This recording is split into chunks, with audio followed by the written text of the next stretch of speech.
All-Ireland semi-final weekend produced two games that followed predictable paths in their own way. Tyrone and Monaghan inevitably butted heads for 70 minutes and, as has been their way in recent years, could only be separated by the feather balance of decision-making under pressure, by players and officials. Galway produced 50 minutes of resistance with a more offensive approach before Dublin eventually took a stranglehold and overpowered the Connacht champions. At face value, from the outset, the destiny of Sam Maguire in 2018 was unavoidably back with Dublin, as it appears no one has the tools to solve the champions' riddle. That may end up being true, but the winner of the second semi-final, whoever prevailed, would be best equipped to finally try to ask the questions that might undermine the capital's push for 4 in a row.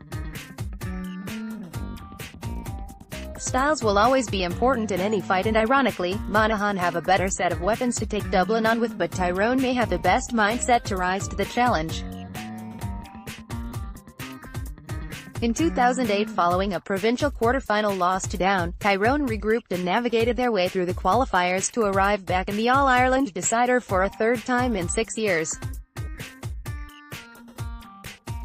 Immediately following their semi-final win, Mickey Harte dismantled their setup to build a tailored game plan that would nullify the celebrated Twin Tower threat that Kerry had blasted their way through to the final.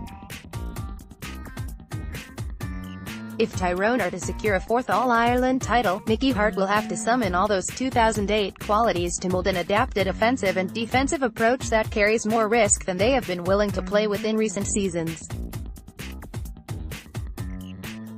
Primarily, they must take away Dublin's space to create, and punish their turnovers to the maximum. There are 3 key areas that, if Tyrone are successful in, can significantly weaken Dublin's capacity to perform to their normal standards.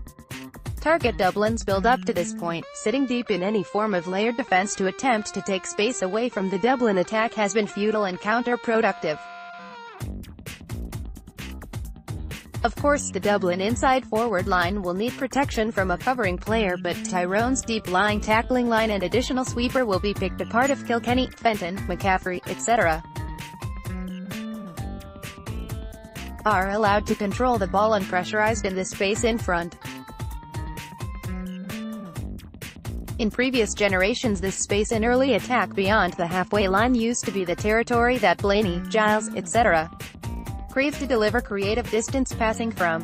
In Dublin's case, that space is now the domain of the attack's fulcrum in a different way. It is here that lines of running are set up and where areas of weakness to be broken into ahead are identified. Rather than sit behind this, Tyrone must push their tacklers out to engage the key Dublin ball players, rush them, make them offload and turn them over. A crucial aspect of this is not to retreat to formation then push out. They have to interfere with how Dublin build out of defense and through the middle third, and that means tagging the key men immediately from kickouts or turnovers and go toe-to-toe with them. Tyrone have the athleticism to achieve this when matched with Dublin's middle third, but there can be no weak links or lapses in concentration or they will be open up with the domino effect. An additional factor is that Dublin are no longer conditioned to kick early over any sort of distance because they simply expect packed areas in front of goal that necessitates a more calculated build. If Tyrone can trust each other to really lean into the task of tracking and hunting contact, then they have the potential to break Dublin's play up earlier than anyone has done to date and in areas that will springboard immediate attacks, with support already higher up the field. The collective mindset required to go after the All-Ireland champions in this way will not be built in a day, but Tyrone have to build initiative and take the game to them if they want their title. An extension to this approach is that they must understand that when Dublin get on the front foot and create momentum, then Tyrone must use all tools at their disposal to kill it instantly. This approach is very close to the psyche of Tyrone's first All-Ireland winning team in these areas. Attack Dublin with variety better than any other team. Tyrone are equipped to run the ball with pace and guile. In Harte, Donnelly, Myler, Sludden, McCann, etc. the challengers have serious potency with the ball in hand. However, it is what Dublin expect, what they will prepare for, and they have the matching cards to nullify this danger over 70 minutes. The route to causing serious damage, goals, to Dublin has been obvious for some time, aerially. Two of the biggest jewels in Jim Gavin's crown have been Cooper and McMahon. Both are hugely aggressive, belligerent defenders and are of a dying tribe of man-markers who relish the one-on-one nature of their task. Cover and support tacklers have reduced this species towards extinction. Two facts, though, are inescapable. Firstly, the decline in McMahon's performances in that environment this season have been alarming. Secondly, Cooper is not as commanding in the air. Pumping ball after ball on top of the square will only succeed in permanently stationing Cian O'Sullivan there to counter, but if Tyrone can pick that ball in every third or fourth attack after O'Sullivan has had to press out to meet their running game, then goals can be created. Mickey Hart's problem is that, despite the waning of McMahon's aura, Tyrone don't have an obvious aerial ball winner like Comer, Donaghy or Murphy, where Monaghan could have unleashed Kieran Hughes to cause havoc. Additionally, only Peter Hart has shown the intent or ability to deliver the type of direct ball needed to open this particular door.